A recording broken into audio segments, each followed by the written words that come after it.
Many state agencies in Mississippi are facing possible budget cuts in the new year, including the Mississippi Emergency Management Agency. Well, nothing will be set in stone or known until the MEMA budget is finalized in April. Our Jory Talley joins us live in the studio with what possible cuts could mean for local EMA offices.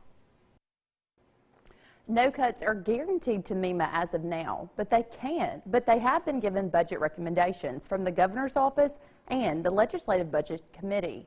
MEMA says it takes about $6 to $8 million to fully fund and operate the agency. A portion of that money comes from a federal grant, and the other portion comes from the state government, and it's the state portion that's facing changes. The Mississippi Emergency Management Agency runs its general fund for the year on $3.2 million, with budget talks set to start next week.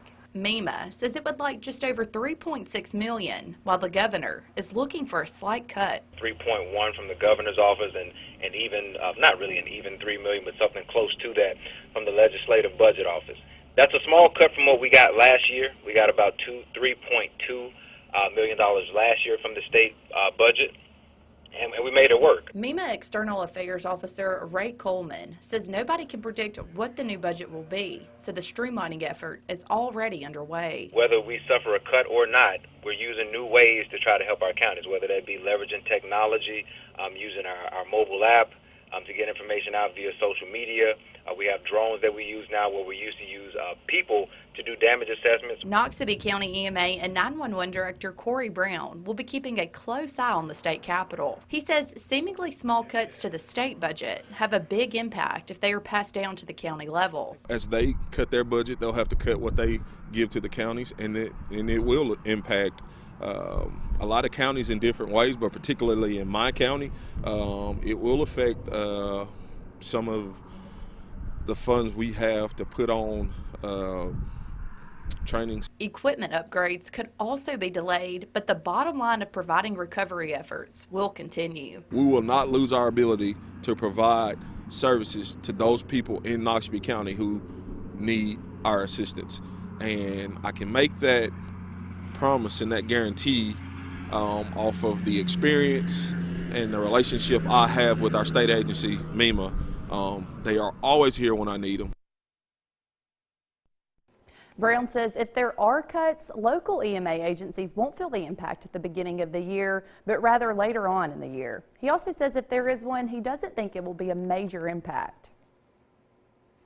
State lawmakers are preparing to tackle a wide range of topics during the upcoming January session. Lawmakers start the 2018 session on the 2nd.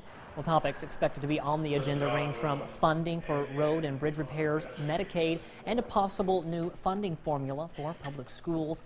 The recent federal tax cuts include a provision to repeal parts of the Affordable Care Act, and legislators say that will impact health insurance and health care for many Mississippi residents.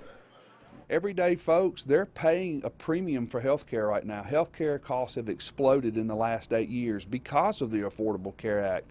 And we need to find ways to help drive down costs, make it more efficient. There's no ifs, ands, and buts about it. That's federal legislation. We'll just have to adjust our program to it. The worst thing we could possibly do is wreak havoc on our own Medicaid program. Representative Holland, Senator McMahon, and other area lawmakers met this morning in Tupelo to look at some of the possible issues they will face during the next session. Well, time now to get a first look at our forecast with meteorologist Amanda Reynolds. Good evening there, Amanda. Good evening there, Scott. It's very chilly out there, and it definitely feels like it. Current temperature Tupelo 30 degrees, Columbus 37, Starkville 36. You can see the little peak at the sunset over downtown Columbus right now.